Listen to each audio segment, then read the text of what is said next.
अस्सलामुअलैकुम जनाब, उम्मीद करता हूँ आप सब लोग खैरियत से होंगे जनाब। तो ये आज का हमारा व्लॉग है हंसी मजाक वाला, और उसके अलावा ये मेरे उस्ताद मोहतरम हैं, साथ मेरे दोस्त खड़े हैं जनाब। फरीद साहब पानी बना रहे हैं, अली साहब खड़े हैं, चेक कर लो तुसी।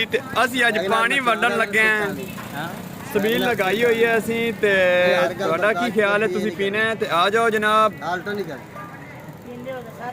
हाँ जी, पींदे हो तो 7:20 अज नहीं आना तो फिर असी आप पी लवांगे जनाब। हालात काफ़ी डाउन ने, कमज़ोर हो गया, बुखार हो गया है। अल्लाह दे बंदे हो,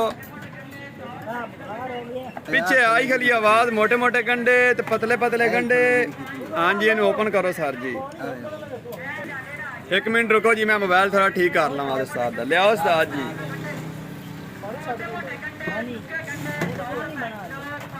अहमद आ जा यार, उरा आ जा। असी जनाब घूमन शहाडे दे विच बैठे हैं, पिछे आवाज़ां तुहानूं सुनाई दे रही ने। होंदा पिया तां नहीं ओपन हो रही, वो इंस्टॉल होंदी पई। बना लो यार, प्यास बड़ी लग गई मैनूं ते।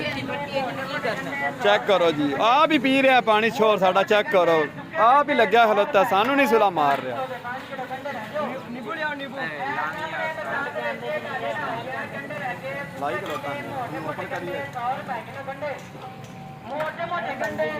हेलो ओमें नहीं बनती,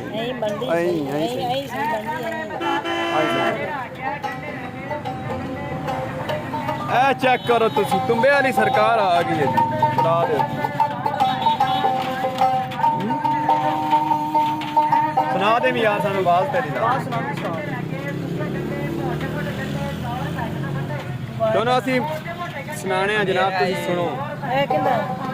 छुरी लेके आए तब को छुरी पिया लगा।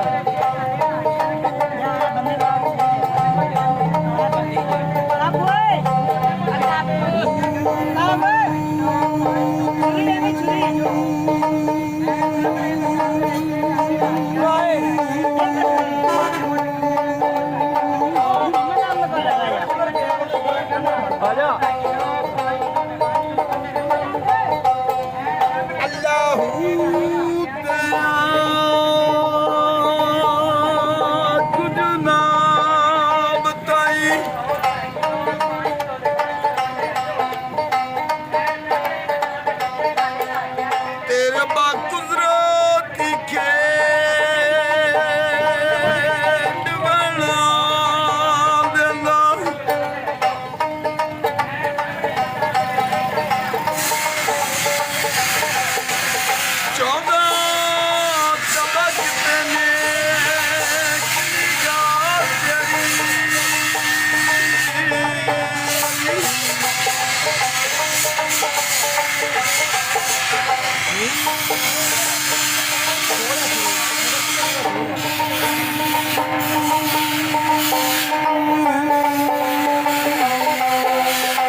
जनाब, खुश हो तुम सारे, कि प्यारी आवाज़ सुने वीर दी।